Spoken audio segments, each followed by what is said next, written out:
From Tally to Cali. It's time to wake up. Wake up! Wake up! Warchant.com is your ultimate Seminole sports source. And this is Wake Up Warchant, presented by Zaxby's. Now here's Warchant.com's Aslan Hajavandi and Corey Clark.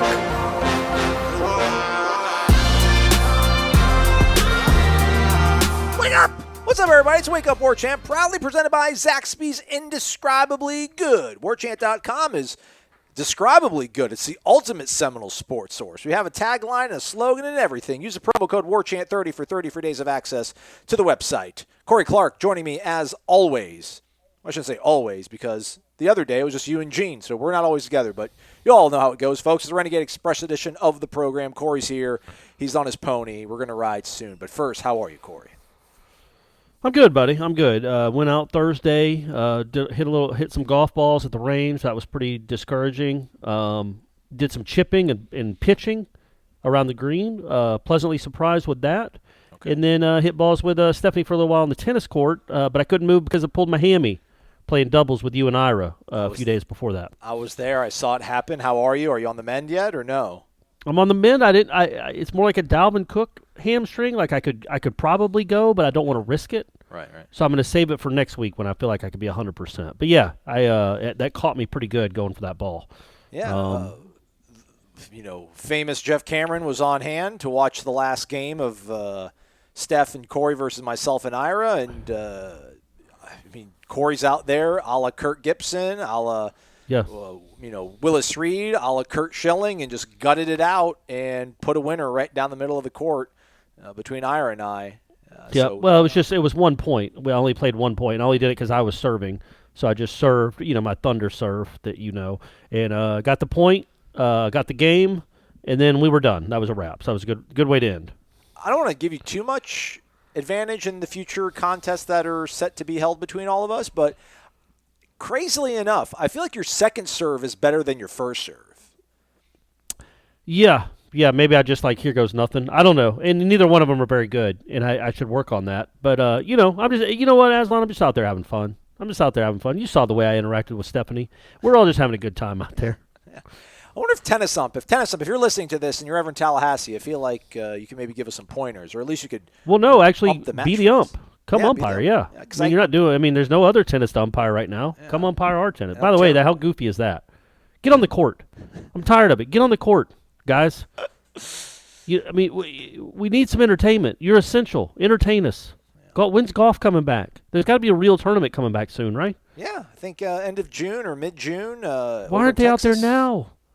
I've golfed 4 times during this pandemic. Why can't they golf? Is it just the travel, Aslan? I think so, yeah. No, they all got buses. They all got private planes. All right. Get the 50 best golfers in the world. I'm sure they all have private planes or access to private planes. Fly to whatever course you want to fly to. Rent your own room in a hotel. Rent your own floor in a hotel, and play some golf. We need some entertainment. Yeah.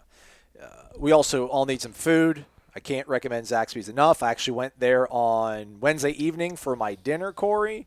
Mm-hmm. Shout out to them. Usually, I'll call and I'll let the bosses know, hey, let your people know I'm coming in, and then they know that I'm the podcast guy coming, so they kind of roll out the red carpet. But I went undercover boss on him on Wednesday night, went through the drive-thru because that's all that's open right now. And sure enough, man, I get to this is the problem with Zaxby's. I always have these conflicts of what I want to order.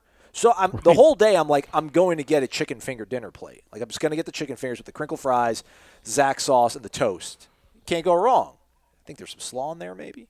I'm going to get the box. But then I get and pull up and I'm a chicken sandwich sounds really good. And then sure enough, hey, whenever you're ready, we'll take your order. And I'm just I'm just going to let it fly. Let's go with the chicken sandwich. I just had the feeling for it. I just wanted to bite into a sandwich.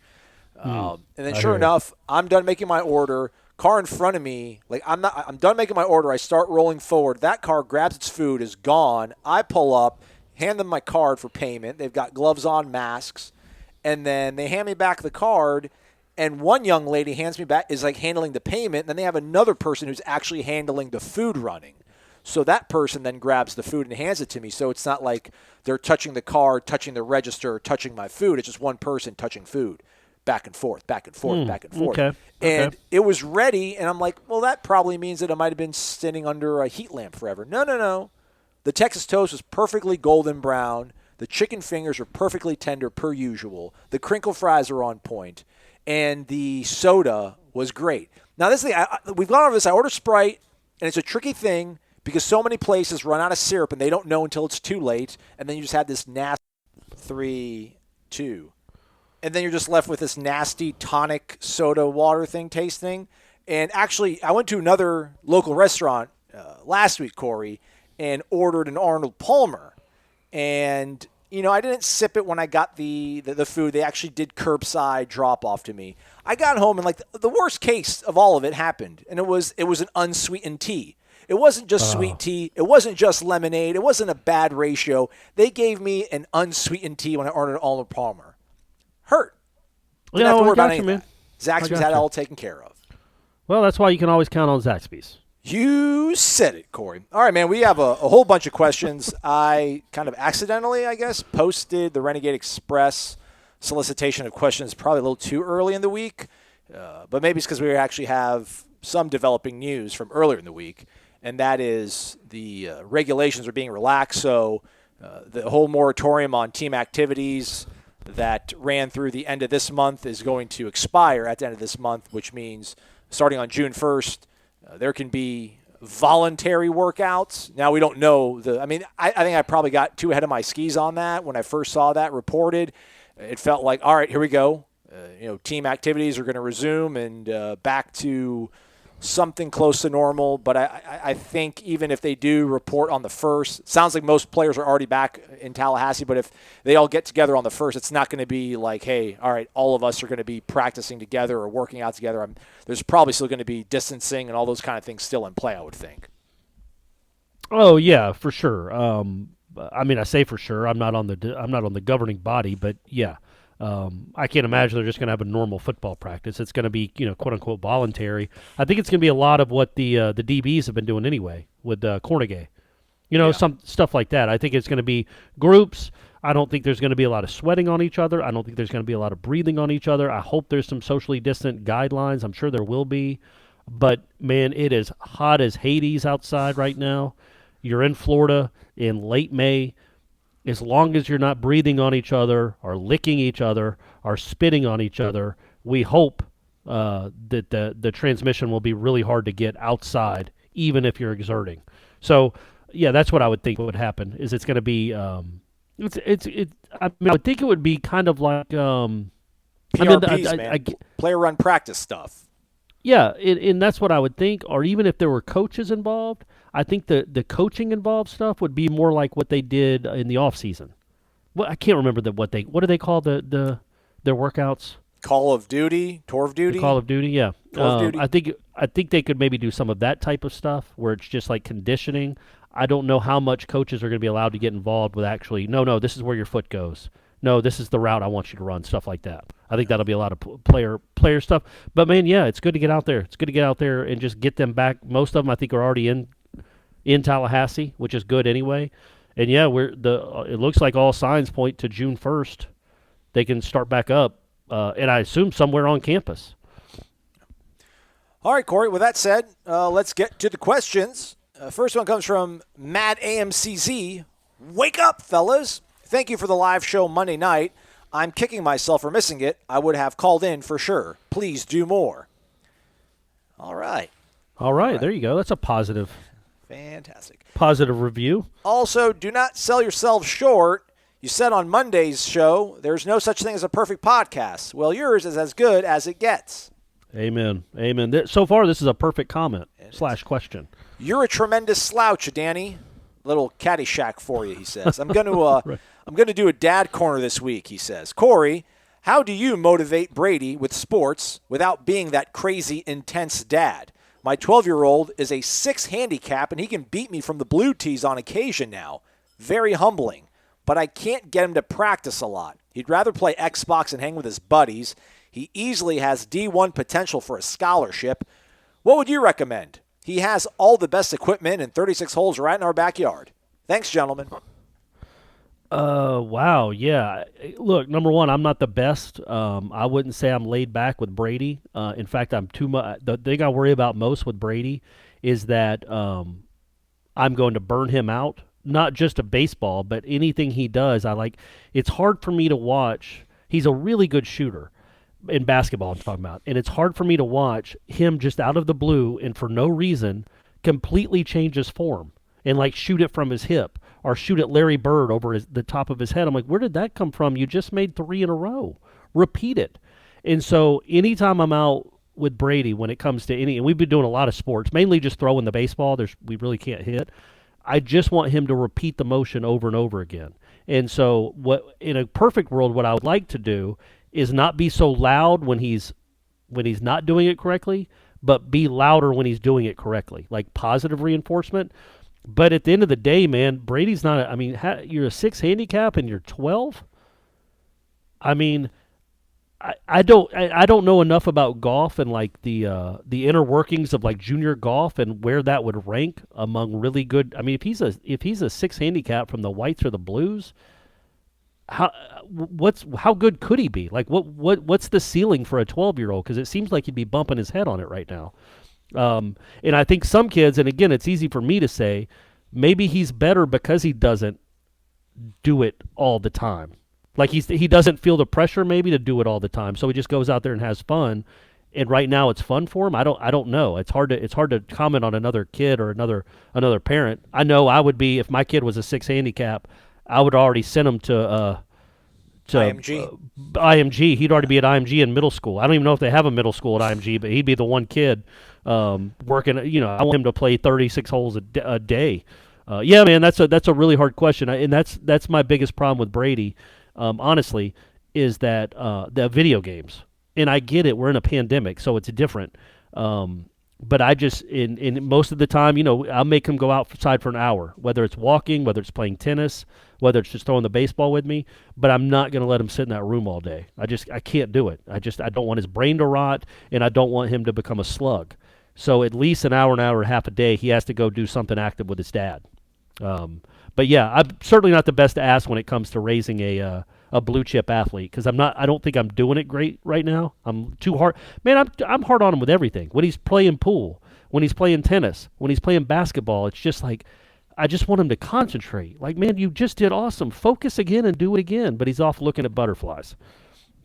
You've met Brady Aslan. Yeah. You know how he is. I'm not a dad, but I co-host a show, so I would take your son to Disney World and then stop at like Windermere on the way back or the way there, try to find where Tiger Woods lives and just kind of show him this is what you could do. Maybe show him a photo of Ricky Fowler's girlfriend, maybe Phil Mickelson's wife. Let him know, what can happen if he excels and chooses that as a career. And then, go to Disney World and get a caricature made of you and go to Epcot and take some cool photos and it'll all balance itself out. He won't feel too overwhelmed with everything. So you want to try to appeal to like those base desires, like the women, the money, the fame. Yeah, well, I'll do that with Brady too. Like the one thing I will do, I'm not hard on him. Like I won't ever tell him like you're terrible. Why am I even out here? I'll be sarcastic with him when I'm a jerk to him. It's just sarcasm. Like, yeah, there you go, Brady. Whatever you do, don't throw it the same motion twice. Throw 2 at my feet. I'll be like that, which is not fun. I hate myself for doing it. But what I will do is I'll say when he does really well, I'll say, there you go, Brady. If you throw like that every day for 100 throws a day, you'll be the best pitcher in the state of Georgia as a 12-year-old. Now, obviously, that's not true, but I'm trying to build him up because he does have a lot of natural potential. And I also say, look, man, there is literally no reason you couldn't be a point guard, a college point guard, or you couldn't be a professional baseball player. There's no reason. Except it's not like, now obviously he can't be a point guard at like Florida State. He's just going to be limited athletically, we think. Size and athleticism. But he could be a point guard at Stetson if he was a bombs away shooter and he practiced and was an incredible dribbler. And so that's what I tell him. It's like you can't just rely on your own natural skills. You have to practice it. You have to.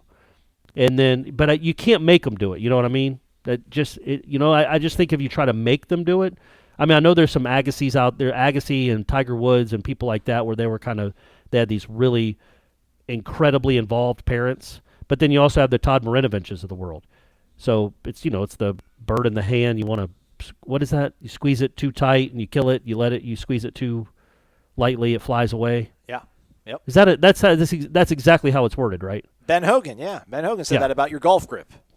Oh, I was talking more about just philosophy of running people off or getting. But yeah, so again, I've stammered all through this because I really don't have the right answer. But what I do try to like be aspirational with Brady and be like, look, if you want to do this, because he always says he wants to be a college basketball player.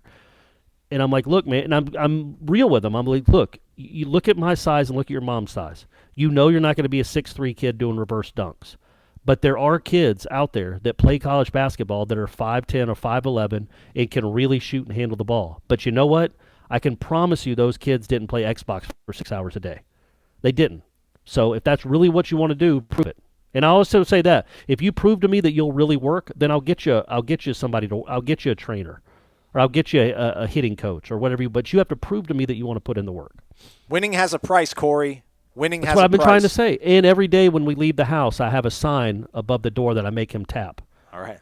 There we go. I can tell you what it says, but it is inspirational. All right. Gator 188 or just 188. Wake up! Awesome Aslan and Stone Cold Corey, thank you for all the great coverage of FSU. Love all of the war chats, recruit live talks, etc., and happy hour. If players are allowed to resume some sort of football activity this summer and dead period is lifted, do you think some high school target recruits could be invited to these activities to see Norvell and the coaches in action, or possibly a camp for select prospects? I appreciate all the great work the Warchant team does. Later, Gator Kirk. Thanks, man. Go for it, Aslan. You answer. Yeah, man. I mean, they're going to have to invite as many kids as they possibly can get on the campus. I don't think they're going to have a camp. That's probably a bridge too far. But I most certainly think they're going to try to get kids on campus to watch them put kids through the motion. But again, when this June 1st thing rolls around, I don't know if it's going to be player. I think it's going to be player-run practice. We don't have a clear idea of what they're going to do. But even if there wasn't a pandemic going on, there aren't any coach hand-on activity stuff. Instruction going on in June, right? I mean, it always is. This is when it's player-run practice stuff. It's strength coaches. Well, but you have the strength coaches. Storms will actually be. I would imagine Storms would have to be out there with them. I mean, now instead of doing the Zoom stuff, he can actually do face-to-face.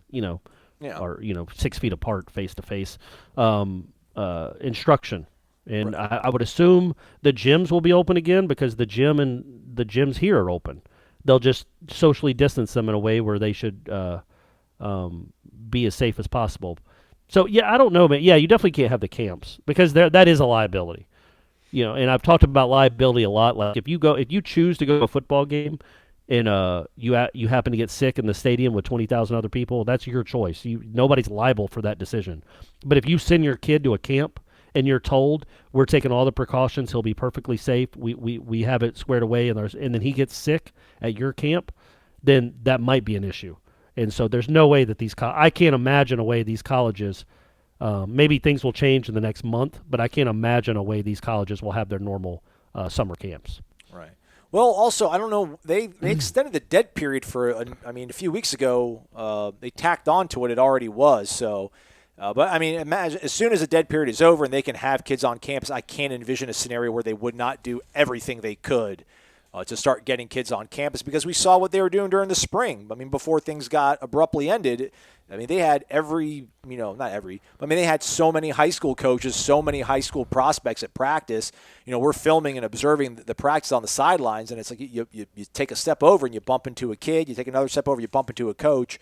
It seemed like that was a big part of their formula, their mix to start getting some momentum built up, was to get people on campus to watch them practice. And even though they're not going to have organized team practice with coaches, I'm sure they still want to get the kids on campus and talk to them and show them and give them the whole the sales pitch and stuff, so that when the season rolls around and there's actual games, hopefully, they'll be willing to come back and check it out again. So I don't see any reason why they would sit back and be like, take your time. It's all right. Figure out. You want to come see us during the season, you can wait until then.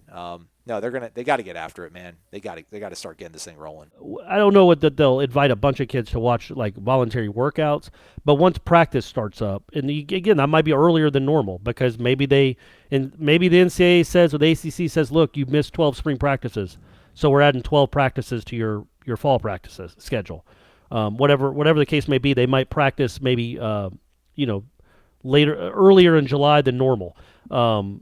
that's when you'd start inviting the kids back to watch you actually practice. I think that would be my personal opinion. I wouldn't. I'd get them on campus now. Absolutely now. But hey, we disagreed. That makes for good radio. If we had a radio show. That was great. That was great stuff. Nolway 85. Wake up, Corey and Aslan. I'm starting to feel the heat and humidity here in South Florida, so I imagine the sticky air of Tallahassee is in full force. It is. It's incredible. Back Today, just so you know, let me say this real quick. I already told you, Aslan, but we went to a place where I went to hit some tennis balls with Stephanie because I had the hammy, so I couldn't really move, but we were just working on her forehand, so I was just hitting them back to her. I'm like a wall. But before that, we just hit a couple of buckets of balls at the range, right. And then I went to the green, the practice green, and just was just working on the chips. And I've basically become a right-handed Phil Mickelson. Yeah. But even still, I don't want to brag. That's other people have told me that. That's what people are saying, is that I'm like a right-handed Phil Mickelson. But anyway, it was so hot. Just from chipping, I probably chipped 40 balls at the green. I was sweating so much that the sweat was dripping from my hat in front of my face. Yeah. From the brim of my hat, it was like it was raining. It was just constant drips off my hat. So I don't have hair to soak it up like other people do, so that doesn't help. But it looked like, it might as well have been raining. The sweat was pouring off my hat so much. But welcome to Tallahassee. Corey Clark, #DripSoHard. Back in the old days, when I was in school, the players took time off and showed up for practice either in good shape or in horrible shape. So I'm looking forward to some insight on who are the stars and duds in working out after coming back from the COVID-19 quarantine. As am I. And, it's tough doing what we do because we don't want to be too critical. But yeah, I almost think whenever they do start these activities that we can observe, we almost need to go full throttle on this and straight up be like, this guy does not look like he's not in shape. This one does. Or maybe we'll just focus. That'll be the workaround. We won't focus on the negative. We'll focus on the guys that look like they're still ready to go. Because I'm sure that's going to be the first question that we're going to get. If there's like a player-run practice and they let us watch that, which I don't think would happen, but I'm sure that's going to be like the first question is going to be like, how did they look? It's not even going to be like, did the offensive line look good? Was Blackman accurate? Was Purdy or Rodemaker accurate? I think it's going to be like, who looked like they were in shape? Who looked like they were eating a whole bunch of food and not working out? And we got to give the people what they want, Corey, so I don't want to hold back, man. I'm going to probably hold back a little bit from like calling people slobs. Or he must have been lazy, or he's completely out of shape. When I look the way I look, I just feel weird about that. It's not your job, though, to be in shape. Well, right, but still, I don't, and it's hard, like, obviously, like, the only people that we would look at and say, wow, he looks like he's carrying some bad weight is almost exclusively offensive linemen, right? Maybe D linemen, just linemen. But, like, it's not like I'm going to look at a DB, and if he's 6 pounds overweight, I'll look at him and go, oh, I don't know about that. Because the guy will still look like he was – he still look like he's a bodybuilder. I mean, they're just looking – all these guys, all these college football athletes, their bodies are I can't. I don't even want to finish that sentence. Don't even want to finish that sentence. Go on. No. I'm not going to finish that sentence. But it's hard for me to comment on, like, a DB that might weigh 6 pounds more than normal. Because he's still going to be in better shape than even in my best dreams I could ever be in. So I can't relate to that. I can't relate to still being in awesome shape, but still about 6 pounds more than I want to be. You can. Your body is your temple. Yeah. I'm not quite that guy. It's just because I'm too hairy. If I didn't have such a hairy chest, all I would do is work out. But do you know who you're talking to? But even when I have a hairy chest, like, nobody can appreciate it. When I did get in shape, nobody could appreciate it because my hair covered up all the good stuff. So that's when I realized, you know what, it's pointless. I'm just going to have fun. Nolway 85, my only question for Corey. Thanks, Nolway 85. Mm-hmm. Which of your Warchant guests told you the most that you did not already know? And what was the biggest takeaway you got from that chat or any other chat that enlightened you? Oh, that's a good one. Yeah. You know what? Have you watched the one we just did, Aslan? The one that'll run next Bobby week? Butler. The Mark Richt one. I have, yes. I wanted to say that one. Okay. Like, he talks about a quarterback they didn't get because of Winky. He talked about the Kendra. He talked about the reverse to Peter Warwick in the Louisiana Tech game. And then I just thought that was the fact that Warwick begged them to redshirt in '95, and he swore to them, if you let me redshirt, then I promise I'll come back for my senior year. To me, we did the Georgia Tech game from that year, from '99, but we also just talked about Florida State back then and that '99 season as a whole. So I'm not just doing that because it's the one that hasn't aired yet. That's not like a promotional tool to get you to watch it. But I thought I probably learned the most from that one. But man, it's really hard to say. I've been not. I guess I shouldn't say surprised, but I've just been really excited about how they've all turned out. They've all been really good, and the guy, even Bobby Butler, who's 61 years old, still remembers a lot about that Pitt game, including the very first touchdown pass. He's like, I can't believe Marino got it through there. We were right there.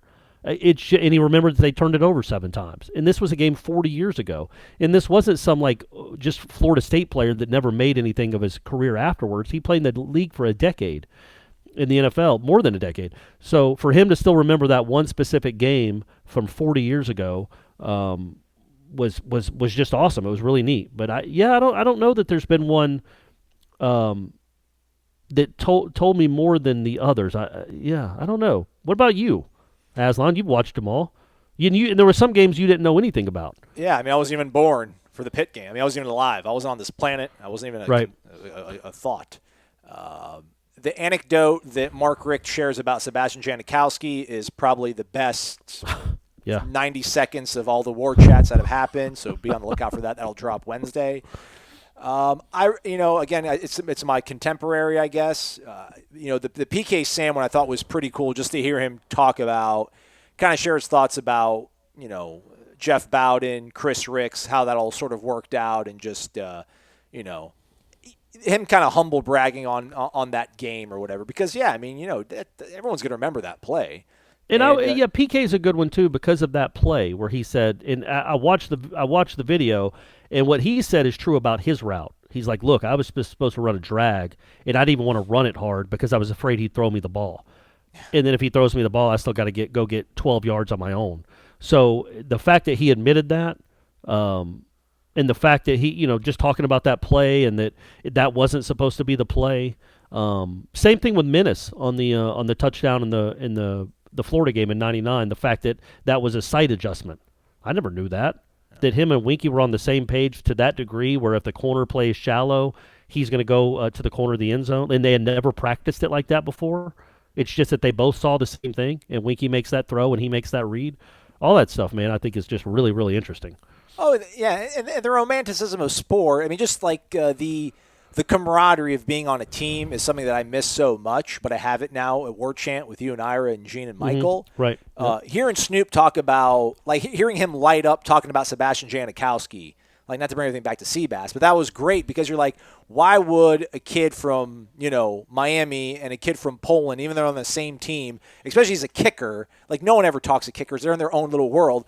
But when you kind of ask him, what was it like being on a team with Seabass? And he's like, man, Sebastian was my boy. I think we said, he took him to his first ever techno club or whatever. Mm-hmm. Amazing. It's great, dude. It's amazing. Loved it. It's incredible. All right, let's get to a Running Knoll, a.k.a. Aunt Deb. Wake up! Corey, Aslan, thank you, all caps, for the great content that you and the rest of the Warchant crew have provided during the lockdown. You guys are the best. Thank you. Appreciate that. Thank you very much. We need to get better at accepting compliments. Maybe I'll just stop reading them because it just makes me feel awkward. Just heard the players are coming back and testing and voluntary workouts are beginning. This makes me cautiously optimistic that we will have some semblance of a football season, and I am so happy and excited. I will be there, if we are allowed, in a mask and a hazmat suit if necessary. By the way, Red Powerade rocks, and the Amelia Island Crystal Scrub is the best. Love you guys. Thanks again for all you do. Oh, I meant to tell you, so Shanna texted me a picture of that Crystal Scrub. Oh, all right. And because she got it, she bought it. So you can buy it. It's like Himalayan bath salts or something, or bath crystals. Yeah, I hear you. But yeah, if you're wondering what to get me for my birthday, it's Flag Day, by the way. If you're still trying to figure out what you want to get me, that's probably the best. That's the best option. Is it a pump or is it like a salt shaker? I think it looks like just something like a salt shaker almost. Okay. Or I don't remember how I did it. Where if they give you like a little scoop and you just put it in your hands. Yeah. I don't remember how any of that worked. It was all a dream. It was all a lifetime ago before all this. And the reference to red Powerade is because I tweeted about it. After we had our tennis bonanza the other day, I came home and poured some red Powerade on the rocks. I've always been a yellow guy. I've always been a yellow or an orange Powerade guy, kid.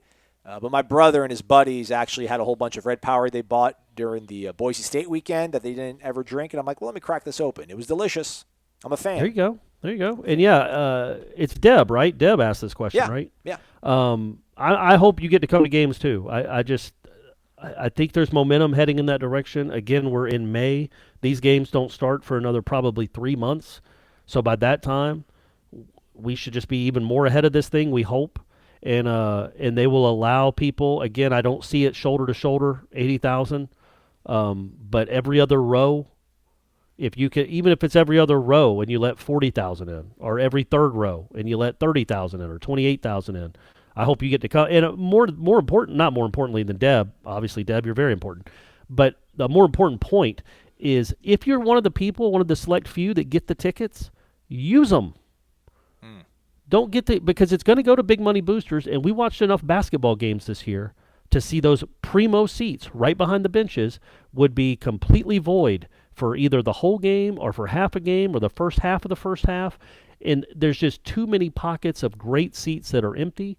And in this current landscape we have, if you're lucky enough to be one of the 25,000 they let get into the stadium, when there'll probably be real demand, especially when Florida and Clemson are coming, man, get your butt to the stadium.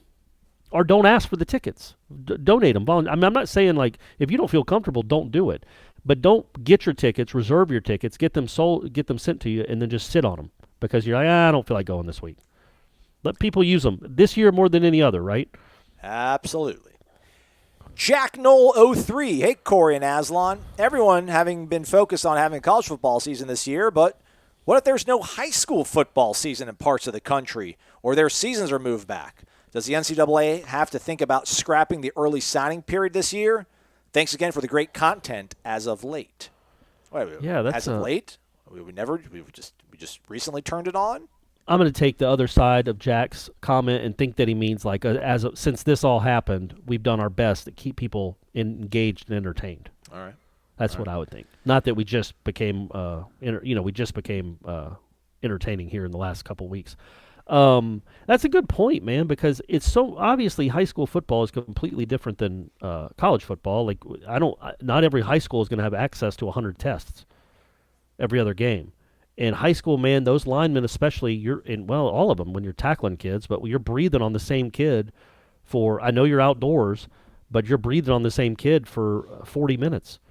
So I really don't know how that would work as far as, I mean, it seems like it would be much, much harder. Obviously, you're not dealing with multi-million-dollar programs. A lot of these are in the country, or a lot of these are rural. A lot of these don't have great funding. And I don't know that you can test all these kids. And if you can't test all these kids, and we don't even know, you saw some of those CDC guidelines for yesterday about reopening schools. Well, you're certainly not going to play high school football unless schools are reopened. Man, I hadn't even thought about that. So as it pertains to college football, I don't think that you move a signing day at all. It's just going to be it's going to be much harder, number one, for colleges to scout because they've missed a whole year essentially of scouting. Not just the seniors that are coming up, but the juniors that are rising and the seniors the next year and all that. And it's going to be hard for some seniors to get college scholarship offers because they didn't get to put their last season on tape, which is a real bummer. So, and I don't know, maybe they'll have camps, maybe they'll have walk-on tryouts at these schools. I don't know how it's going to work, but it's obviously, I think, going to be, if that were to happen, it would be unlike any signing day we've ever seen before or will ever see again. So wait, you're saying that they shouldn't cut off the early? I feel like they shouldn't have an early signing period this year. It should all be February. I mean, I'm not saying they should or shouldn't. I just that's so much, and what is that 6 months from now? If they don't have a football season, then, I mean, why would you cut off the early signing period? Like, what would be the point? So that you can get a look at the kid in January, like in his backyard or something? It probably gives the kids more time to be able to travel and visit campuses. And I mean, that's the way it was for the last, 80 years before they put this stupid thing on the calendar 2 years ago. No, and I'm not necessarily a fan or a proponent of the early signing period. I think it really does kind of screw up the schedule. But I don't know what not playing the football season would have to do with that. Like it seems like two separate conversations. Like why, if you didn't play football, would you then move back or get rid of the early signing period? The kids you're going to offer, the kids that have already committed are still going to commit, right? Well, they're still going to sign. If for certain parts of the country, if they don't open up and they don't have a high school, the crazy thing too is, man, I'm following so many people on Twitter still from Mississippi. Man, like the Mississippi private school system didn't until maybe 2 weeks ago finally say, okay, spring sports season is canceled. Like they were literally holding out hope like 2 weeks ago, despite the fact that the NBA shut down, NHL shut down, MLB opening day didn't happen, all these things, NFL virtual draft, Roger Goodell making picks in his smoking jacket in his basement.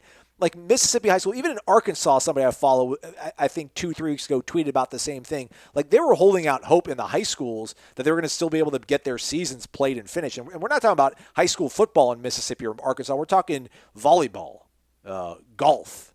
I mean, so it was crazy that they were holding out hope. But certain parts of the country, if they're not able to get football going on, I don't know. I mean, why not wait till February? My argument would be, maybe some of those school systems can hold combines in January. That maybe maybe college teams can send, a couple of their assistant coaches to go scout out some kids if they weren't able to put anything on film this season. I think I get now I see that side of it because I was thinking, well, why couldn't they just do a combine in September? If their schedule's not, why not do a combine in September, October? But yeah, the college coaches will be playing a season. So they necessarily won't want to spend a Saturday or a Sunday watching a combine of high school kids. But yeah, I guess you could do that. I still think I don't see that happening. I don't see them getting rid of because look how many kids are committed already. Isn't it more than it's ever been? Yeah. So I think they're just the college coaches will be like, all right, we got these guys in the boat. Let's go ahead and get them in the boat officially, and then we'll move on to the combine in January to see how many more we're going to get. Maybe something like that. I don't see it affecting the early signing period. I'm not saying it shouldn't. I don't think that will happen. Corey doesn't want anything affected. He wants full stands, full 12-game schedule, only 1 week bye, everything. Not changing keg anything. Stands. We still going to do keg stands in the parking lot, guys? Absolutely. Amen. It's America. Pose that question, Jack Noel 03 over at the PRB. Michael Langston might be able to give you some better background on it than we can. Knowles MG4, wake up. Hello, my great gents. Pray all is well with you and yours. Thank you. I'm pretty sure everyone's doing well over here. Everyone doing well at the Clark compound? Clark Manor? Yeah. Manor? Doing well. I think with Don't the way jinx it. Yeah, you're right.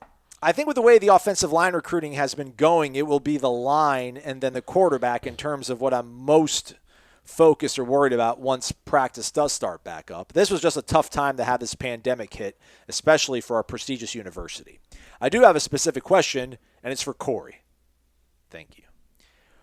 Corey, what did you think when PK Sam said he thought that Adrian McPherson could have been a Heisman Trophy winner if he was the starter? Thank you for all you do. Stay safe.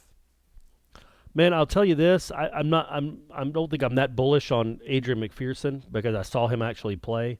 But it is so hard to judge the quarterbacks of that era because the coaching they got. Think about who was before them. The quarterback coach and the OC was Mark Richt.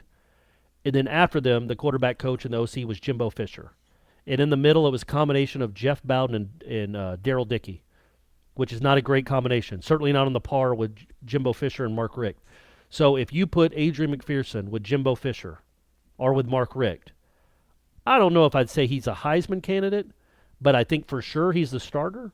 And I think there's a chance that he's a all ACC type guy. He threw an incredible ball. Now it wasn't always where it was supposed to go, but I've never. Like every throw was a spiral. You remember him, Aslan? He was so he didn't even look like he was exerting himself, and the ball just flew out of his hand. Had a cannon for an arm. Can move around a little bit. Obviously, was an athlete. Again, not Charlie Wardish, but could move around a bit. And I just think it's just so hard to judge those guys, Chris Ricks included. But remember, Chris Ricks' best year was 2001. Which was also the closest he was to still being under Mark Richt's tutelage. I thought he was better in 2003. You didn't think he was better in 2003? Nah, I mean, he was, it was all right. He was. I mean, he just. I think he threw for more yards in 01. I think he had a higher efficiency rating in 01. All that stuff, and I think that and that was without Anquan. I think Anquan got hurt. I just think that he still had the remnants of Mark Richt coaching on him, and then the farther he got away from Richt, the worse he got. And so it's just really hard to judge McPherson like that. I trust. I don't necessarily think he'd be a Heisman candidate or a Heisman winner, but PK has been around football. He knows football, and yeah, I think Adrian McPherson was much more talented than he ever got to display. I just think that to maybe put two of the things together in your points that you're trying to make there. I think if any of those guys had really solid coaching, you're still talking about a Florida State team that was only 2 years removed from playing in a national title game. So they were still a preseason top 5 team. If McPherson's got better coaching or Ricks has got better coaching, they probably don't lose to Louisville in 2002. Maybe they go ahead and beat Miami in 2002, and then you probably start getting some Heisman chatter. That's obviously a really ambitious sort of bar to set, but it could happen. 2001. So I just looked it up. Did you look up Rick's numbers? Yeah, I'm a Knoll fan. I don't see his quarterback rating, but he did. His quarterback rating in 2001 was 156. In 2002 was 128. In 2003 was 138, and then in 2004 was 97. I don't. Is care that right? About quarterback That can't rating. be right. All I know is he only threw 3 touchdowns in 2004. No way. Golly, is that right? Really? Yeah. He threw 20. He threw 24 in 2001. He threw 20. White Sexton took over for a long. White Sexton played a good bit of that year. Yeah. So it's just they just were not coached at all. They just weren't coached well at all. And a good quarterback coach and a good OC makes a ton of difference. And Adrian McPherson and Chris Ricks and Wyatt Sexton and Fabian Walker got very little of that through their careers. I got to look at this now. Yeah, so he played Miami, UAB, got a little bit of Bernie. They made the switch, right? Yeah. Clemson, he only threw 8 passes. Virginia won. Obviously, I remember that game because White Sexton tore everybody up. He played the Maryland game, it looks like. They had 21 attempts. Duke, Florida. I don't want to look at the Florida game. Yeah, I think he came, if I remember right, the Maryland game was one they lost, and he came in relief of Sexton because Sexton was not good in that game. That was the calling card of that coaching staff with quarterbacks back then. Is the first time the player played would be really nice, and you're like, oh man, he could really play. He's going to do some things, and then they would get progressively worse the more games they played. It happened with Ricks. It happened with Xavier Lee. It happened with McPherson. And it just, McPherson's best game was when he came in relief in the Notre Dame game.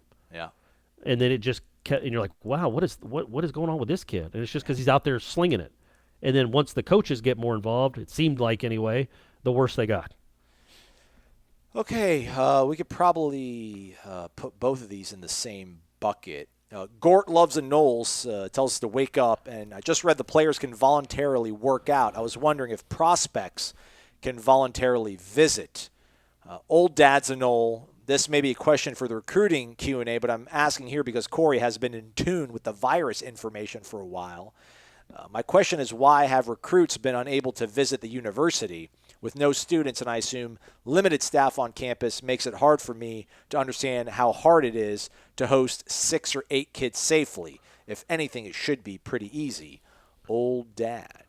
Well, this is an NCAA thing, right? NCAA said you can't do it. It wasn't like a ACC or a Power 5 or David Coburn or a Mike Norvell thing. The NCAA said no visits on campus, everybody.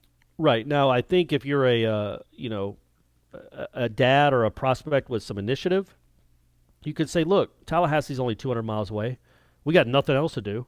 Let's just get in the car and drive and see the campus. And maybe happen to text Norvell, hey, just so you know, we're in town.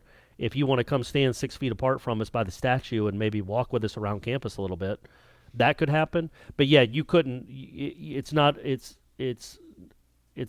against the rules to organize something like that. And I think the main reason is I know the main reason. It's not the school right now. There's no students on campus. No buildings are open. So, I mean, I guess theoretically you could tell a kid that you're interested in, come visit the campus. But I think all these guys want to show the best part of their campus. And right now, you don't want to show them a closed stadium and a closed weight room and a closed. Now, it'd be cool that they're on campus, but I don't know what you'd get from that necessarily. Like you could just go online to Yelp and look at all the pictures of Florida State University or Doak Campbell's. Probably not Yelp. Is there an app for that where you can just look at universities? Google Maps. Yeah, you could just get on Google Maps. Well, I'm sure they have virtual. If you go to FSU, like FSU. Yeah, the virtual tours or something. Yeah. But yeah, I just think that's they want to wait till, number one, there's practices to show them, so they see how these kids are coached, they see how they interact with their coaches, they see how hard they're worked, and then also just when the campus is back open, so you can feel the buzz of a campus, you can see the buildings, you can go inside the classrooms, you can go inside the coach's office. All that stuff is like shut down now. Now I'm sure Norvell has a key. But by and large, it's all supposed to be shut down. Right, and the dead period was extended last week until the end of June. So, this again. What's his name? His name wasn't Old Dad, was it? Yeah, Old Dad's a Knoll. Old Dad's a Knoll. Hey, but I'm with you, Old Dad. Like, there's no. You tell me why I can go into a restaurant now that's 50% capacity, but my kid can't go visit a campus that's hundreds and hundreds of acres out in the burning sun to walk around and say hey to someone. I got you. I'm with you. You could do that. They certainly will. I would imagine start doing that here soon. Yeah, there's really nothing in the release that says that there's a added risk of yada yada happening, but that's what the NCAA did. They made the rules, and this is why there's going to be a revolution. Everyone's going to there's going to be a mutiny. Big Steve-O, 22. Morning, fellas. Are you guys starting to see a little light at the end of the tunnel with what the NCAA just released? With voluntary workouts now approved and limited staff, what would your message be to the kids coming back if you were on the staff? They are college kids, so the possibility of them not always abiding by the social distancing guidelines is always possible. Also, if you were Norvell and had to decide on a limited number of kids coming back on campus, how would you decide? Juniors and seniors? Would you bring back your two deep? Freshmen and juniors? Just curious. As always, thanks for the constant entertainment. Stay safe and go Noles. Quick side note to all this stay-at-home stuff. As you know, my son had heart surgery, so he had to be quarantined prior to surgery and then after surgery for 8 weeks. Oh. He has only had 3 weeks of his life that he was been able to safely leave the house as he falls into the category of high risk. He will be 9 months in 2 weeks. Crazy. Man, that is crazy. And, yeah. But he's living, man. He's living. Yeah, he's living. I hope he's healthy. Hope he's happy. Hope the family's happy. That's really good news, although also quite painful to think about quarantining a baby. Yikes. Yeah, you remember what you were doing when you were 6 months old and your dad pushed you in a stroller? You remember No, the I'm not saying like I'm not saying the baby is like roughing it, but like you have so much family that wants to come and hold you and hug on you and love on you, right, and that can't happen. That's painful, but it will happen soon enough. Which is especially one that's come out of a surgery. But just that would be heartbreaking, but it will be happening soon. And I know there was so he wanted to know what Norvell would do, like how he would break up the players that are allowed back. And what would your message be as well, Coach Clark? First off, only single digits are allowed back, right? Only dudes. Yep. So 10 at most. And then my message would be, honestly, seriously, my message would be don't be selfish. I would, because I've read up a lot about this virus, I would let them know that it is in fact real and it is in fact very contagious. Look around, read a article, go to a website. So don't be selfish. Like, you can go to a party. I get it. You can go to a party where there's 40 people in an apartment. That's fine. But when you get it, you don't get to play football for probably 3 weeks. Not only do you not get to play football, you don't get to be around the team. So if you're willing to make that risk, to take that risk, by all means, go for it. But it's not just like a sprained ankle when you can still be on the sideline or you can still be in team meetings. You're away from the team. So don't be selfish. Be smart. And, selfish probably is too strong a word, but just be smart. Just be smart. I'm not saying you have to wear a mask everywhere you go, but understand that it is real, and you are going to be around 30,000, maybe 15, 18,000 kids. Somebody's going to have it. You're going to come into contact. You're going to walk by or talk to or interact with somebody that has it, most likely, most assuredly, at some point in the next few months. So be smart about how much you interact with someone, how close you are, if they're breathing on your neck, if they're, well, I won't get into that. Just be smart. Be smart. Know who you're talking to. Know who you're interacting with. And here's a test to take home. Anybody that comes into your house, anybody that wants to go on a date with you, anybody that wants to come over and hang, Netflix and chill. That's what the kids still say, right, Aslan? Uh-huh. That's right. Or is it Hulu? Is it Hulu and chill now? Who knows? Man. Or HBO Max. Still Netflix in it. It's still Netflix in it. Still Netflix. Just put the swab up their nose. Tell them it's quick. We'll have the results in 5 minutes. Then you're allowed to come inside. Probably safe. How about that? Wouldn't that be a good recruiting pitch? Like, look, you could go to Clemson. You could go to Arizona State. They're not going to give you take-it-home tests where you can have people come into your house and stay with you. All they got to do is you just got to put a swab up their nose. Yeah. But we're at Florida State. We're going to provide you 100 tests every semester just to test your friends. I would either go really all in with the whole family thing. It's like, we are family. We're going to just keep it family. We're in a bubble. It's going to be great for the kids at Texas A&M because they're already in a bubble. Yeah. They're in that Jimbo bubble. Or I would maybe tap into maybe those who stay will be champions and virus-free. Maybe kind of add that to the end of it. There you go. Michigan and Bo Schembechler. Now, would you give your pregame speech in a mask? On? Absolutely. With a Bane mask? I'm telling you, that Bane mask. I would go full, like, fumigation mask. That's not a bad play. Yeah, I might do a horse head mask. Okay. That'd be a cool image with your head coach, like, stalking back and forth in front of you wearing a horse mask. I think that might get the kids the message. I do wonder how they will break this stuff up again. I mean, the player-run practice stuff is... I think you just do offense and defense, right? Yeah, you do and quarterbacks. You got a huge practice field. It's like you can be far enough apart where as long as they're not breathing, and there's not going to be like physical offensive linemen against defensive linemen pushing and breathing and snotting on each other right now. So I don't see a huge risk as long as the interaction's all outside. I don't see a huge risk. I don't know that there's ever been any proof that you can get you can transmit it through a football. Like, oh, he's got it and he threw a football to me and I caught it. Now I have it because I somehow took off my helmet and licked my hand right after I caught that football. So there's a chance I have it now. As long as they're not just sitting there straight up breathing on each other for 30 minutes, I don't see a ton of chances for transmission amongst them in a practice setting, as long as they're away, as long as they're not all cramped up on top of each other. Marnell 55. Way up. Okay, let's say college football has to go to a regional schedule this year. Would you like to see FSU play FAU? I'll take competency over simplicity, as I can't read it properly. Absolutely, man. Play FAU. Play FAU. No need there. Yeah, I told you this already. I think it was this show. Yeah, it was. Yeah, we'll play you, but you give up your buyout. Yeah. At least for this year. Double your or buyout's nothing. done. Double or nothing. Hey, you know what, Willie? We'll even come and play at FAU, but only if you just say there's no more buyout, or we cut the buyout in half. If you allow us to cut the buyout in half, we will play a road game at FAU this year. Especially if there's only going to be allowed 15,000 in Doak anyway. You're not missing that. That's not a ton of money you're missing out on. It's certainly cost effective. Who says no? Does David Coburn? Yes. Do the boosters say no, or is Mike Norvell like nope? There's nothing to gain from it.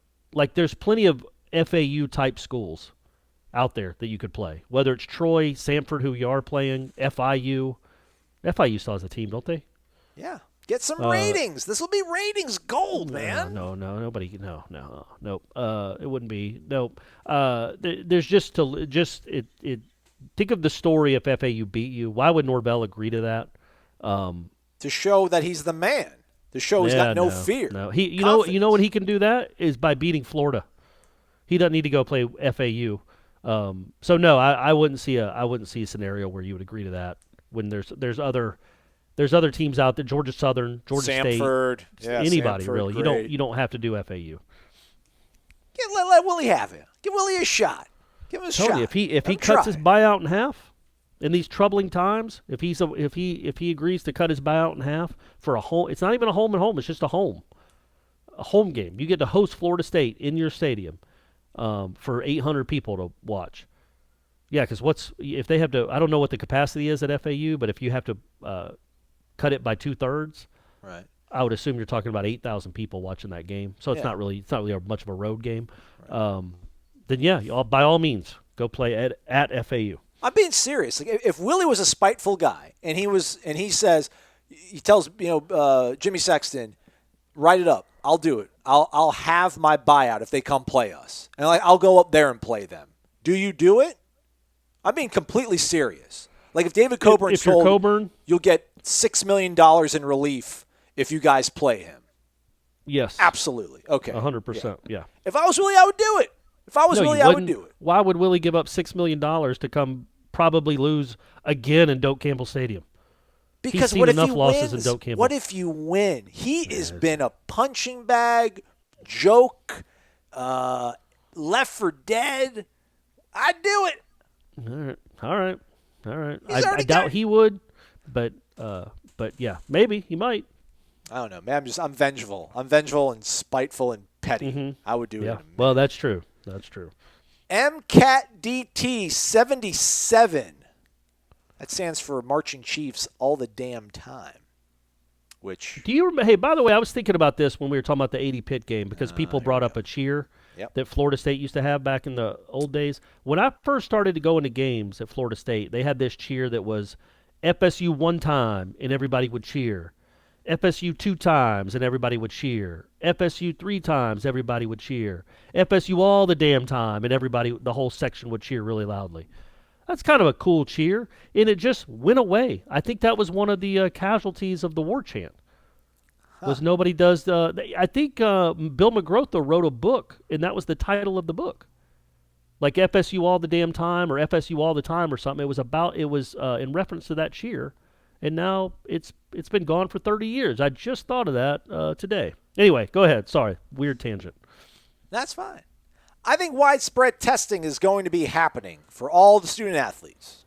Question is, how fast are we going to be able to get the results from the test?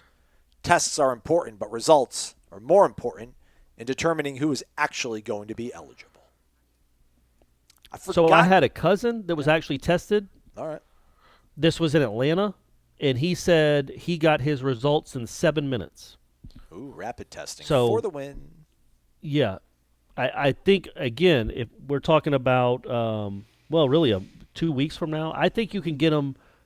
The test that Florida State would be administering, it would do no good if you got the results even 12 hours later.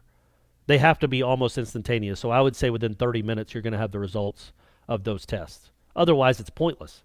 You're trying to stop spreading, especially in a small group of people. You need to know immediately who has it.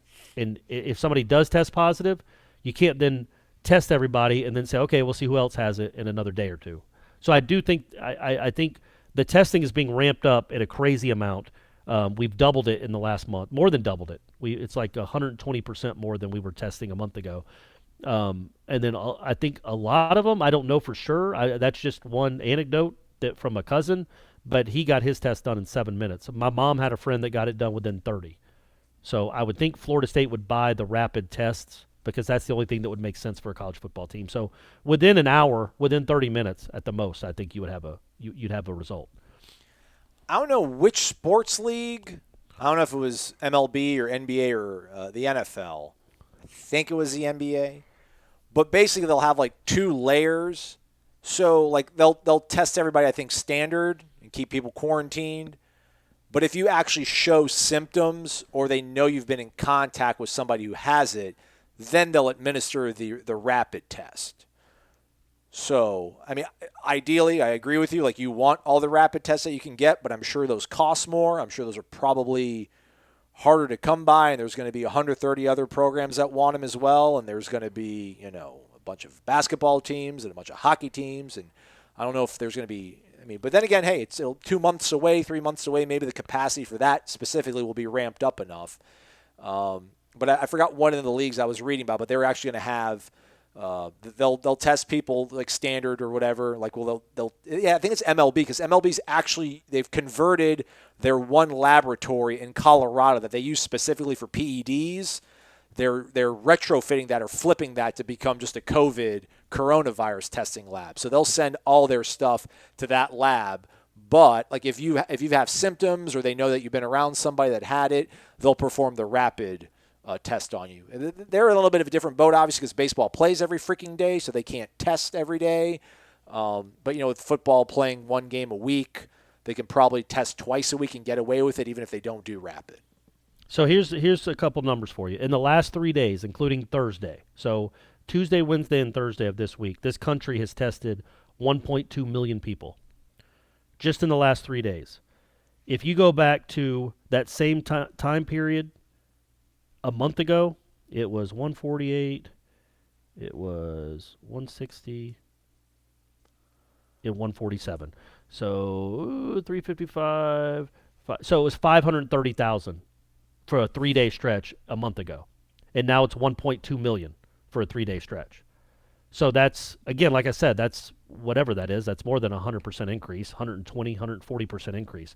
So if you continue to do that, if you make another 140% increase in testing capabilities, then by this time next month, this country will be able to test upwards of 1 million people a day.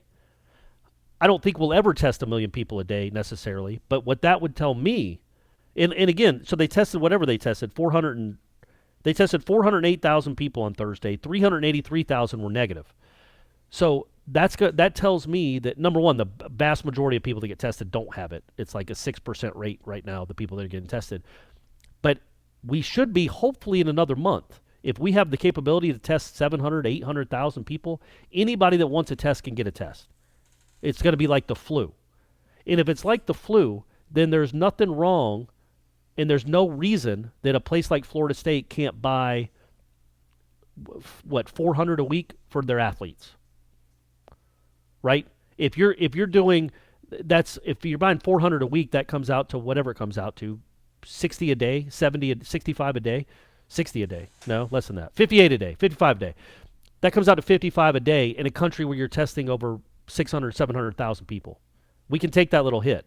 And if you're doing that, even with all the professional sports, all the sports teams in the whole country, that's just a small percentage of the total test that will be given out that day. Right? I think the testing is the key. It is really ramped up in this country to a pretty, I don't want to say wonderful, but a surprising degree how much better it's been. It's a beautiful degree. It's still not where it needs to be, but the last 3 days, like I said, it's been over 1.2 million people tested in this country. A month ago, we tested 500,000 in a 3-day stretch. Well, all right. FSU KXAZ. Wake up! Love the show, Corey and Aslan. It's one of the 4 FSU podcasts I listen to regularly. They help give me something to pass the time and keep me sane during this pandemic. Audiobooks are another big help.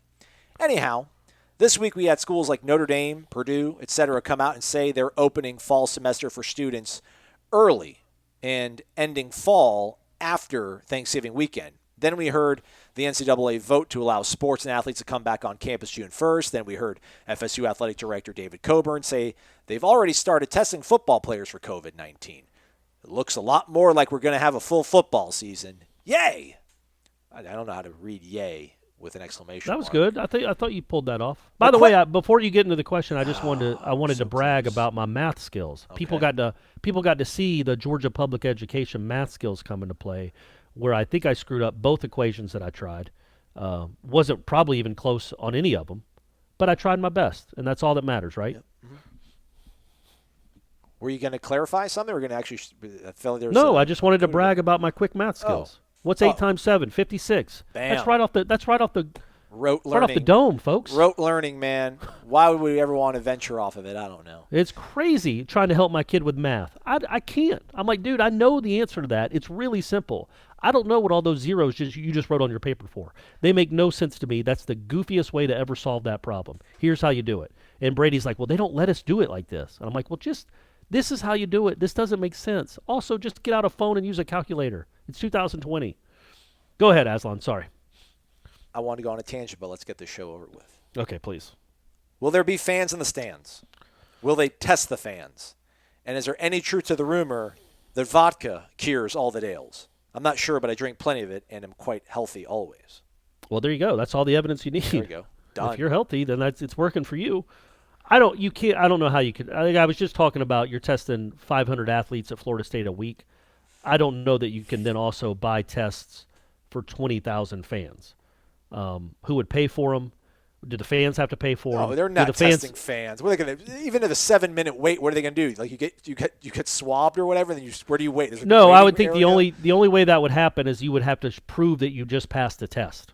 Right. Like there's an armband you wear, or not an armband, a wristband, like a Livestrong, Lance Armstrong wristband. That goes against our civil liberties. Oh, I know. I don't see it happening. Yeah. I just think you're going to have to assume some risk. I do think there'll be fans in the stands to some degree, but you're just going to have to assume a risk. They could do a temperature scan, I guess, but that thing doesn't seem like that would be very accurate. It's just one symptom of 6. Hey, but if you got a bunch of coughs, what would they do if I have a fever? If I hit like 100, exactly. They tell me to leave? Like, no, I just drove all the way up from freaking Doral. Shout out to Doral. Yeah, I mean, I don't get there's going to be fans, which I don't think it's crazy in terms of like recklessness, but just of where we've come in the last 60 days. Because I was like, maybe there'll be a football season, but there definitely won't be fans. I'm at the point now where I think there will be fans. I think Ohio State said that they could be probably between 20 to 25 if they fall within that 15 to 20% thing. But they said they might even be able all the way get up to 40,000, 50,000 in the horseshoe if they relax some of the regulations. So it does sound like it. AL.com, Alabama.com actually has a really good story about why they think that probably still won't happen. But yeah, I mean, I'm at the point now where it's like I think the season might actually even start on time. And there's going to be fans in the stands. So, like, everything that I kind of envisioned is being – but that's a good thing, though. So yeah, I think we're at a point now. I think there's a better chance that the season starts early than it starts late or doesn't start at all.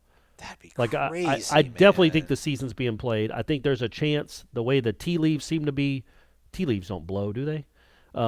The way reading the tea leaves or the way the wind I'm mixing up my metaphors and my sayings. The way the tea leaves sway. Yeah, that old saying. Yeah.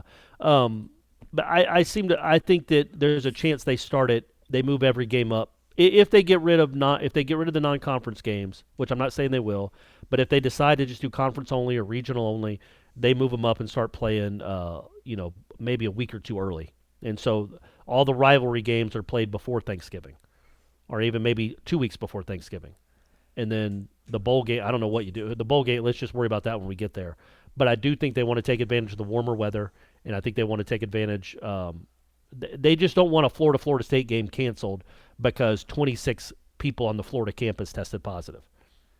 I just feel like starting school like 2 weeks early is kind of a drastic move.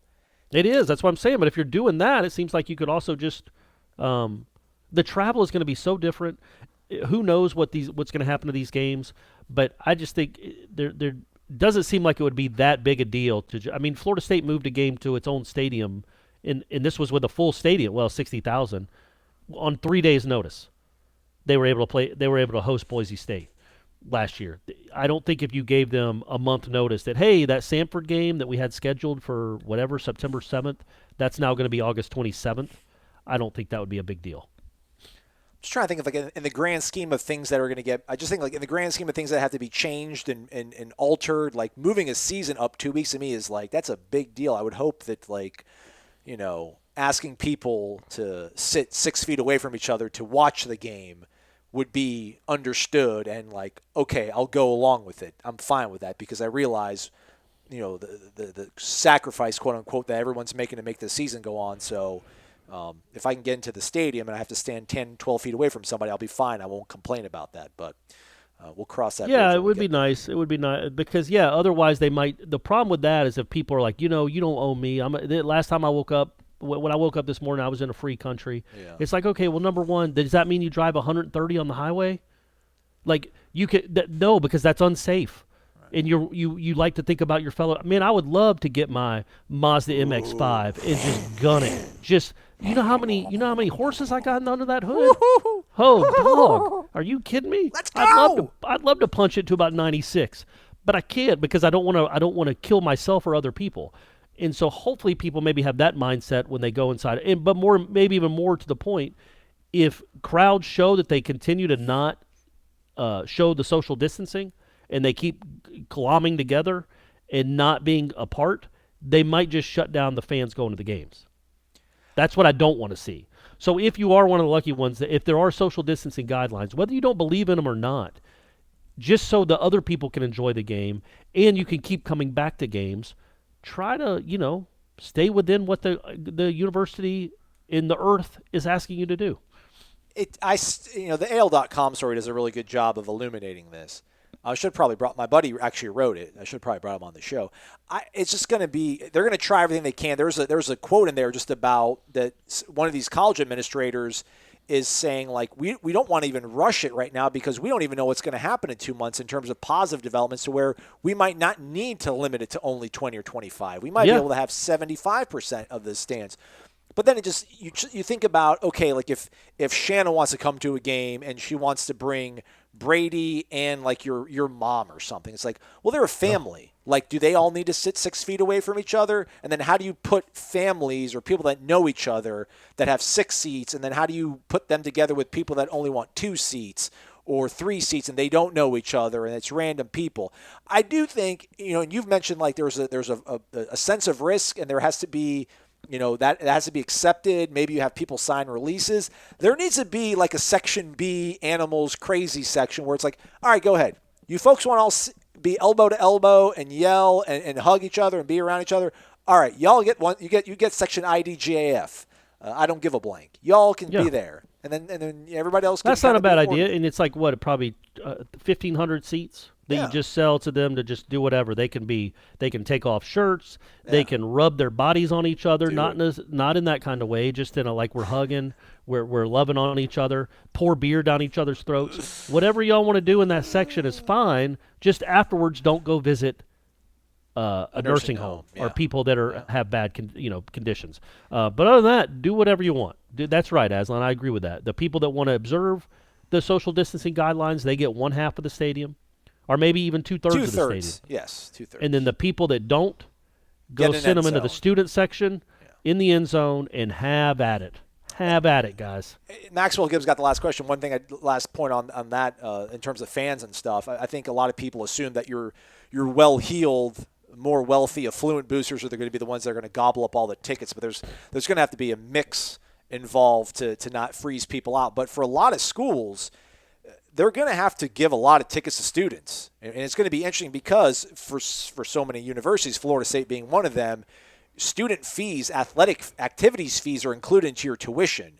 So you can't have students paying money for tuition and then not being able to have access to a football stadium if there's a game going on and they're going to allow, other folks to go attend the game. So if it's one of those things where, there's only 15% of the capacity or whatever, well, they're going to have to use a decent amount of that on letting students go to the game if they want to. Now, hopefully, maybe they can have some sort of punitive thing where if they see that you leave early. I mean, I know NFL stadiums, they literally do. My buddy got kicked out of his season tickets because they noticed that he never went. He kept selling them to somebody else. He would sell them on StubHub, and there would always be somebody different. So they removed his season tickets to the Bucks. Like if you're a student and you go and they know that you leave, like, all right, well, then you don't get to come to the next game. Like, if you're going to go to the game, you need to stay the whole time if we're going to limit it to a certain amount of people. And I guess it goes back to your point. If you're going to get tickets, use them. Maxwell Gibbs, last question. It's 5 graphs. Thanks, Max. Wake up! I need out of New York City ASAP, gents. This is getting to be too much, being cooped up in my apartment all day with no end in sight. Some are saying we won't be back in the office full-time until Q1 of 2021. That means quarter number 1. Now, most corporations start their quarter in January, some in February. Aslan, have you made your way back to the gym yet? I can't wait for the day when I can finally go back.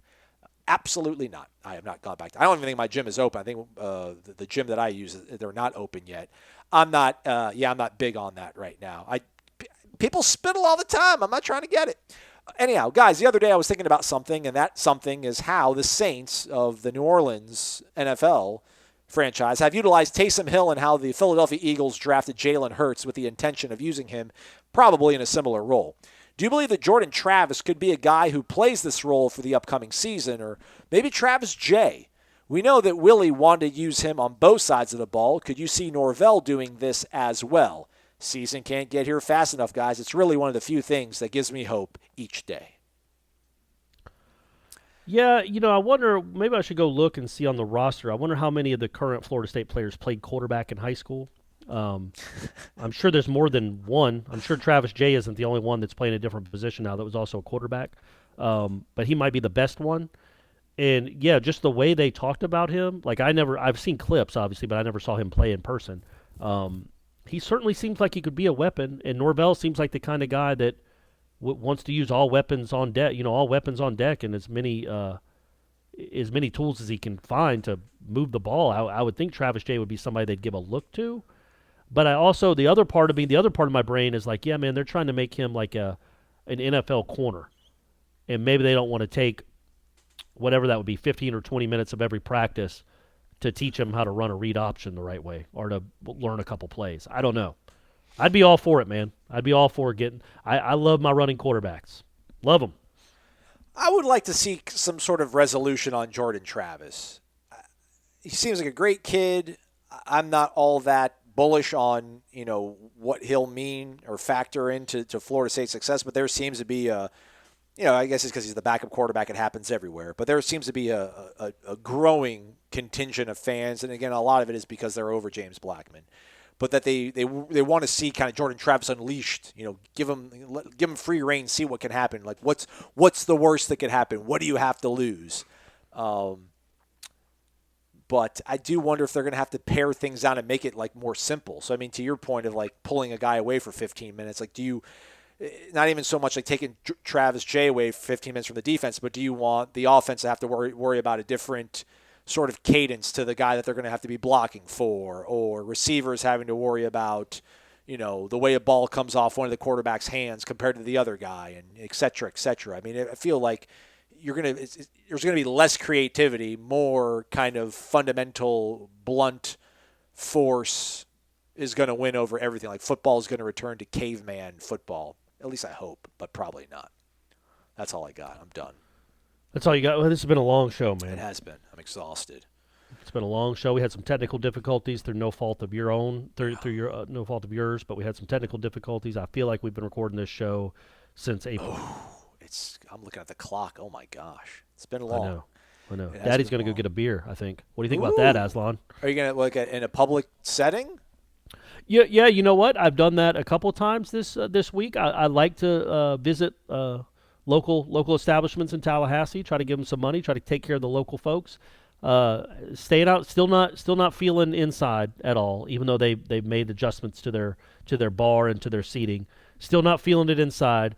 But I'll be on a deck drinking a beer, enjoying this fine, cool weather we got in Tallahassee. I was going to say if you're going to hang out in your driveway, I'd come over. But I don't know if I'm ready to. Not even on a deck? I don't know, man. Maybe if I can figure out a way to put a slit in my mask so I can, ease the bottle in there somehow. But you're outside. Come on, brother. We're not sitting next to each other. As long as you're sitting 6 feet away from me. Come on, Aslan. What's the point? Well, that's a good point. If you can't be close to me, if you can't feel me, if you can't smell my musk, there's no reason to be outside drinking. There's no reason to be drinking with Corey Clark if you can't smell his musk. Want the full experience. Full experience awaits you folks over at warchant.com. Plenty going on over there. Use the promo code WARCHANT30 for 30 free days of access. He's Corey Aslan. We'll be back on Monday. Thanks, as always, folks, for listening. Please do rate, review, subscribe, unsubscribe, resubscribe. Have a great weekend. Some call them lunchtime lifesavers. Others call them the most perfect sandwiches to ever exist. At Zaxby's, we just call them our signature fan favorites. The Southern TLC Filet Sandwich has hand-breaded chicken with fresh tomato and crisp lettuce. The famous Kickin' Chicken sandwich features spicy tongue torch and Cool Ranch sauces. And for a limited time, fried pickles are back. 2 classic sandwiches and a legendary appetizer. 3 more reasons you're gonna get a kick out of Zaxby's.